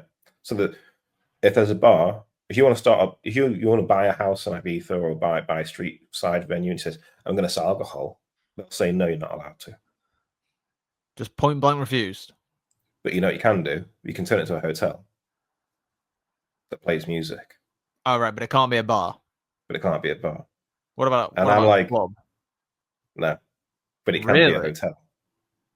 Do you see what I mean? And it's like, oh, okay, Ibiza Rocks makes sense now. You know what I mean? That's a hotel. That's also a club. Mm. And there's all these little tiny things people are doing to try and get around those restrictions. But the reason I mention that is because it's a knee-jerk reaction to literally people having the perspective of clubs are literally destroying our space, our environment. I went to one place that was allegedly a huge club back in the day, like a daytime rave place. Yeah. But it has to be a restaurant now because it lost its club license years ago. Yeah. So the reason I explain this is because that's sort of like what happens at the end game scenario. Once your city's in kind of a poor state and stuff, you have to sort of resort to these really harsh measures. But I think the best way to do it is integrate it with your current sort of town and culture, And if a little village wants to host like a little DJ party, yeah, great, it won't necessarily get overrun with Brits, you know what I mean? Like, it depends how you do it. You don't have to have a lineup full of like the latest record label. Have some local DJs from Malta. I'd love that. Some actual like talent I've never seen before. But yeah, it's horrible to sort of see it like that. But it's like the locust swarm of the dance music industry descends on a place and they industrialize the heck out of it through money, basically. And then it loses its identity along the way because the temptation is to build festival stages, massive hotels, club hotels, and it's like the little church in the middle of town is all of a sudden an oddball. You know what I mean? Because it's surrounded by Yeah. this stuff. So yeah, It's a very interesting time actually, and yeah, what you mentioned there is definitely a valid point. And actually, I think another bit of context for those who have not been to Malta or may not have even heard of it. And I'll get you to describe it, Dave. Just how small is Malta as an it is island? quite small. Yeah, definitely. It's a fortress island, quite literally. So it's throughout history, everyone's tried to take Malta because of its position in the Med. So it's got a lot of rich history because of that. We're going back all the way to one of their big things is like little knights because it's it goes all the way back to those it goes even further back actually. It goes to like they found ruins there from like literally like I Oh think yeah, Stone Age level stuff. But yeah. yeah. But yeah, it's literally a fortress island, and so like the main capital Valletta is literally like it's literally like a fortress coming out of the ocean sort of thing. Yeah. And they've got bits left over from World War II. They've got pillboxes that are sort of dismanned now because it was a big World War II target. And so it's got such a rich history and culture sort of thing. And yeah, it would be a shame to just see it turned into, basically Las Vegas in the ocean. That's basically what I've been explaining, isn't it? So yeah. Yeah, yeah, and that's it, and that's it, and that's one thing I was going to say actually, because it is, I can definitely say that I can see where Jordan, sorry, I can see where Jordan is coming from, because I think one of the key issues here is the idea of expansion, because I'm not aware of what planning regulation zones and yada yada, like all that stuff. I have no idea. This is just from an outsider looking in, but and I'm sure you can sort of grasp a bit of this as well, Dave. But um, if you remember, like, on the city you mentioned, Valletta, the capital, that entire peninsula is UNESCO World Heritage. Sure. No one can touch that at all. You cannot develop on it at all. So, therefore, those that want to build or create or put something new in there, like a new business or whatever, they've got to go to either like the big city area, which sort of encompasses. I'm trying to get my geography right. Gezira, Slima, St. Julian's Bay, and I'm sure I'm missing another area out, but all of that area is like the built-up big city area, isn't it? Right? Yeah. Roughly.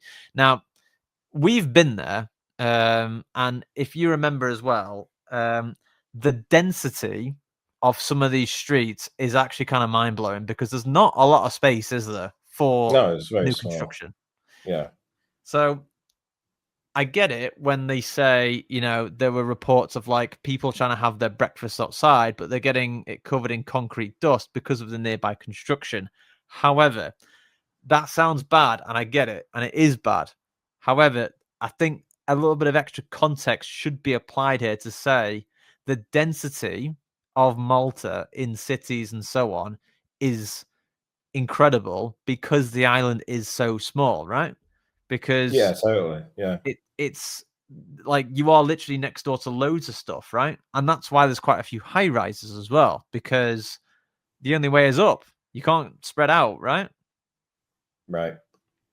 So there's definitely a bit of that going on in Malta as well. But I will say, where we stayed in Bejiva, like I said earlier, not a great amount of development going on there. And I would actually argue some of the construction we saw actually looks pretty good. There was like a new beach club that sorry, a new poolside, a new pool beach club that was currently getting constructed, and a benefit of it was they had too much construction sand, so they just placed Turn it into a in a beach. public area Yeah. next door, and they've now made a beach, which is Yeah. great, right? Yeah, I think it's positive. The question you got to ask yourself though is, in the process of building that thing, did they destroy something else? Right? Did they literally Mm, knock down a building that's been there for thousands of years just to build a pool party place there? You know what I mean?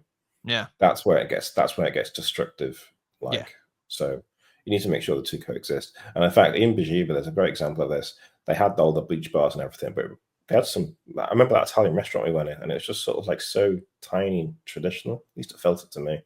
Oh yeah, And it is obvious that that place had been many, many things over the years. It existed. It wasn't just knocked down, and it wasn't just turned into like a fast food chain. You know what I mean? So that's like, you got to think like, progression is good, but you don't. Progression doesn't always mean you have to destroy what's already there. Do you know what I mean? yeah, So absolutely. it's hard. Yeah. Yeah, absolutely. And actually, yeah, like I do remember that little tiny Italian restaurant. That was really, really nice. And yeah, like you said, a very old, steeped in history from what we gathered. But what I would ask actually, and you mentioned it earlier, is that obviously places like Uno Village and Jampula Village, which is the competitor, both in the middle of the island, not really near um residential dwellings to my knowledge, Mm. like, but that's what it seems like whenever you turn up there. But I would like to ask you quickly about festivals in Malta. Do you think it's overkill, or do you think it's just whilst the sun's out, let's get everyone over? How do you mean overkill? I'm just curious. Well, I mean, because one thing I will say is that from an outsider looking in, it does seem like there's a lot of festivals going on Oh, over there. the amount of them. Yeah, yeah, yeah. You know? I think it's become a hotspot for it just because. of what the island is. You know what I mean?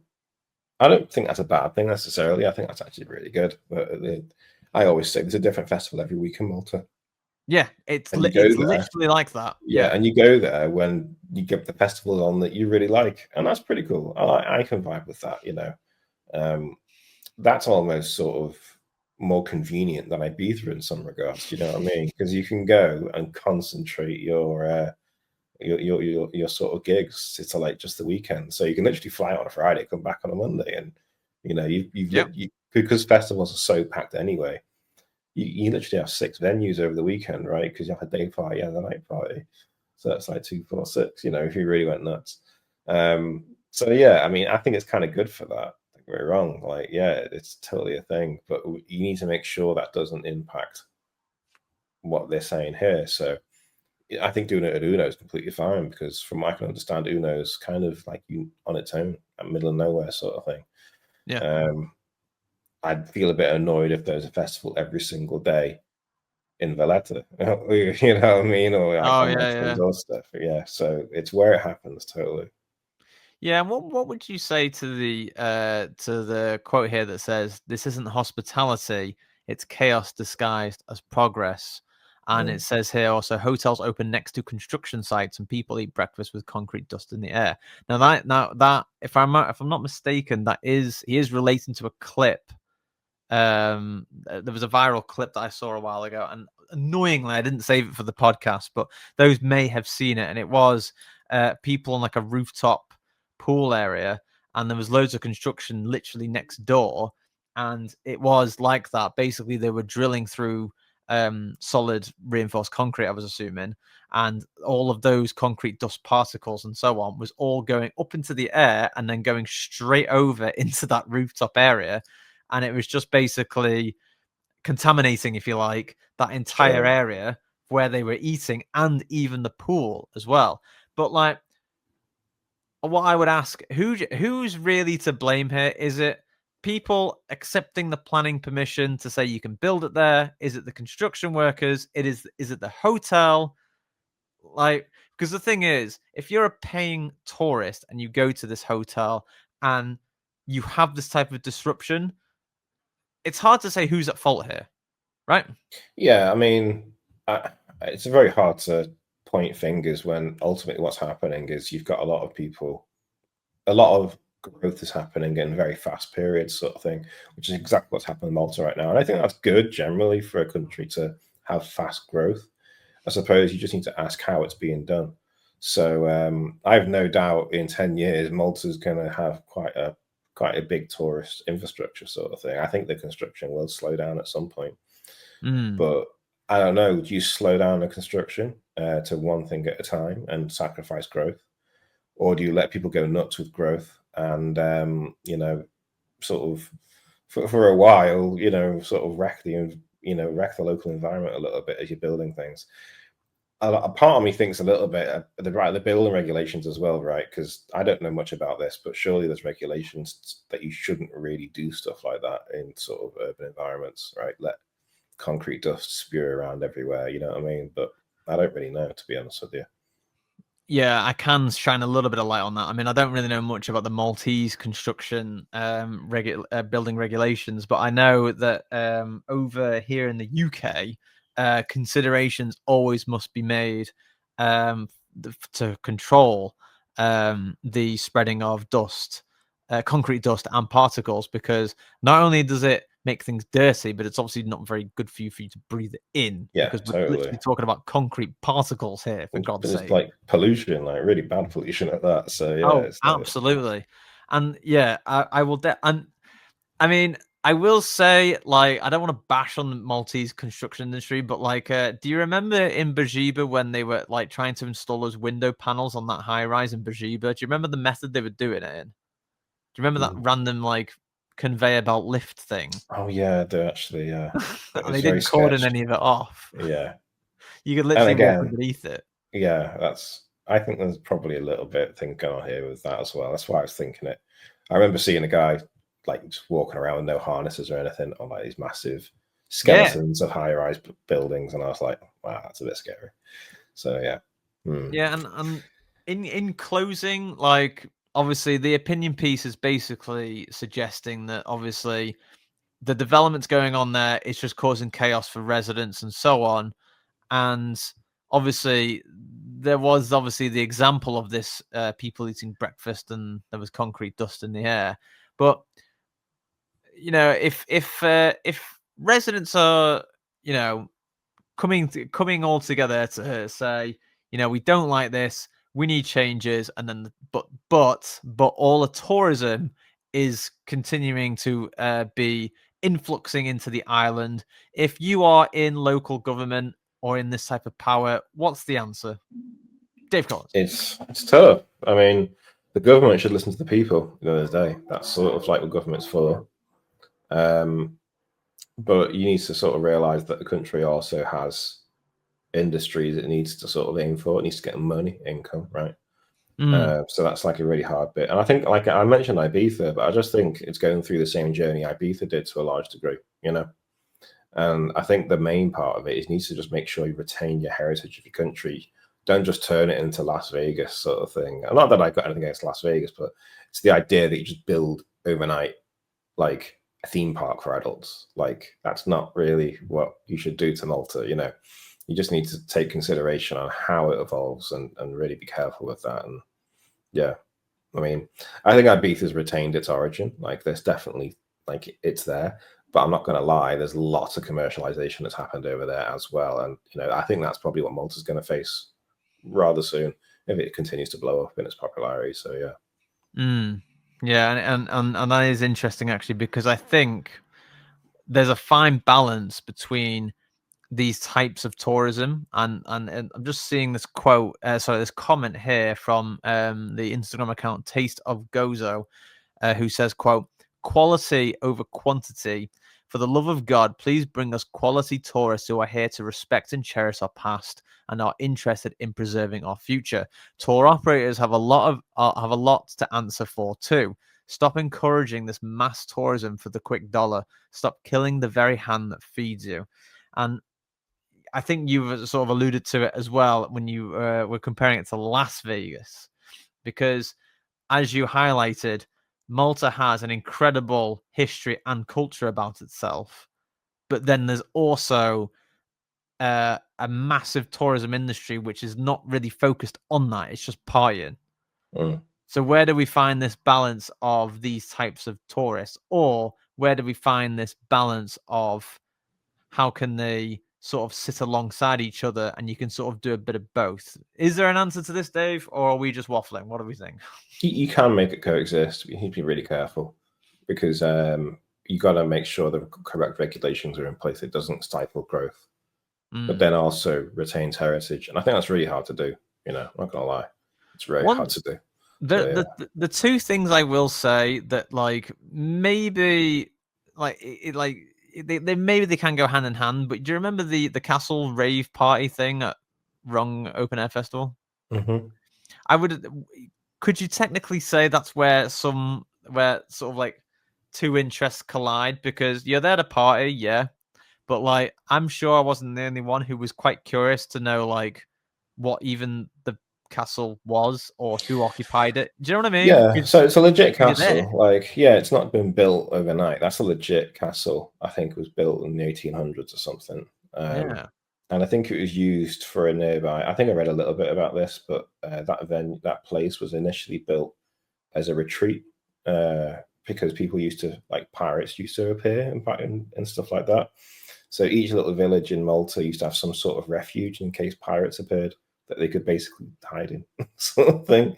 And I think that's basically the origin. It might have been a Lord's Manor at some point as well. But yeah, for context, I think that place has only been doing gigs extremely recently. Like, I think that's very recent. They've understood the concept of a gig. Up until that point, it did weddings. That was its main sort of bread and butter, right? Because the truth is, if you just leave something, I'll sort of make this very quick. But where Cafe del Mar is, there's a little castle next to it, right? Remember, just right next to Cafe del Mar in Malta, there's like a little castle just next to it. If you remember. Oh yes, you're right. Yeah. If you don't have any industry for your heritage, it basically just sits there and does nothing and basically decays over time. So you need to have some sort of income plan to maintain the buildings. And so weddings was, well, these guys' way of doing it. But then they start to do music gigs now because it probably is much more lucrative. By all means, do that. That's great, but just be really careful because I can guarantee you, if you go full crazy on gigs, music gigs in this place, it's going to destroy it. People are literally, the stonework's going to erode away over time. So like, it's a fine balance. You can't have zero funding to maintain old infrastructure. You still need to turn a profit to maintain the heritage itself, but you need to do it in a way that respects the original buildings. So yeah, and very well said. And actually, the other point I was going to mention is, you remember the boat party we went on, and when we got on board and we set off out of the harbor, one thing that I would definitely say is, just coming from a party person point of view, who has a bit of interest in the history and culture, don't get me wrong, but obviously when I was on the boat party, understandably so, I was only really interested in the party. However, I will say, when we were coming out, we were looking at like some quite old historic buildings, and I'm not gonna lie, I was quite curious to know, like, oh, what is that? Like, because do you know what I mean? Like, you see some of these things, these really old structures and whatever, and you're like, wow, what is that? And I remember one in particular was that we actually saw the very tip edge of Valletta, where it was basically the big wall fortifications. And I remember we were with our friend Al, and like I remember you were saying, "Oh yeah, that's the very edge of the fortifications. Like that's that's literally like how they defended Valletta." And like again, like you are literally going past a bit of the culture and history, and it's fascinating. And so I think like there is sort of that where people can pie, but they'll be passing around old historic stuff, and like they don't amalgamate, but they do sort of like, there is that sort of like curiosity connection there. You know what I mean? Mm-hmm. Yeah. And I think we've definitely seen a little bit of that in Croatia as well, where you would have a festival, you enjoy Yeah. that festival, but then like if it's near like a town or whatever, you still want to go into the town and explore that a bit because it's like an old Well, town, you know? I mean, if anyone's from Croatia, they can educate me on this, but I think they've gone through a similar journey. They had a big civil war, and then they basically that all got resolved, and they opened their country up for tourism. Yeah. And they were just sort of like, okay, we've got no money left because we just had a massive war, but we'd love to attract people to the area. And then everyone was they tried anything they could to try and build a tourism industry. Yep. And now it's much better. But yeah, when we first went there, I feel like it was just the tourism industry was just learning what the hell it should be. Yeah. Because for so long it had been like a war zone. Do you know what I mean? So yeah, it's I mean, obviously, if that's not the case, people correct me. It's just what I've vibed with going there myself. But yeah, totally. No, yeah, and you're absolutely right. And actually, that I would actually probably say to those, Croatia is probably a good example of that. But of course, Malta's conditions a bit different because it's a tiny island with a lot of density. So obviously, a lot of people, not a lot of land. So you got to work with it. But that would more or less conclude the discussion just about Malta. But I guess in closing, there's no real easy answer to it. And like you said, Dave, I think we can both agree, find the right balance between both types of tourists and don't be a dick on the island. Right, Dave? Yeah, ultimately, at least when it comes to the party scene, just respect your venues, respect where you stand. You know, don't don't uh, don't do something to a historical building that you wouldn't do to your own. It's just a dick move. So yeah, And that's yeah. very well put, Dave. But that would more or less cover episode 7 of Change Faces podcast. And yeah, I just thought we would end on Malta. And obviously, we both went in, as I mentioned, in May, and yeah, like it was amazing. But like it was just interesting to see that come up like afterwards, because obviously even when we were there was a lot of like we actually discovered more festivals when we were there because we've seen loads of adverts for all these other ones that we've never heard of, right? Yeah, totally. You took a photo of at least 2, if I remember Yeah, rightly. one happened literally this weekend. It's happening now, captured. Yeah. So yeah, it's crazy. mental. But yeah, for any of those either residents of Malta or partygoers of Malta, do let us know your experiences over in Malta, because obviously me and Dave went, we absolutely loved it. Yeah, but great. let me quickly do the closing, because I realise we're really short of time at the moment. So for those of you listening and watching, don't forget you can watch or listen on YouTube, Spotify, or wherever you get your podcast from, or direct on Changing Faces Radio. Check out our latest updates at Hey Changing Faces on both Instagram and Facebook, or Changing Faces RS on X. And for everything else, you can visit changingfaces.live. We've got 10 seconds, Dave. Say goodbye quick. See you later for episode 8. It's gonna be a good one. Bye everyone. Bye. See you later. Bye.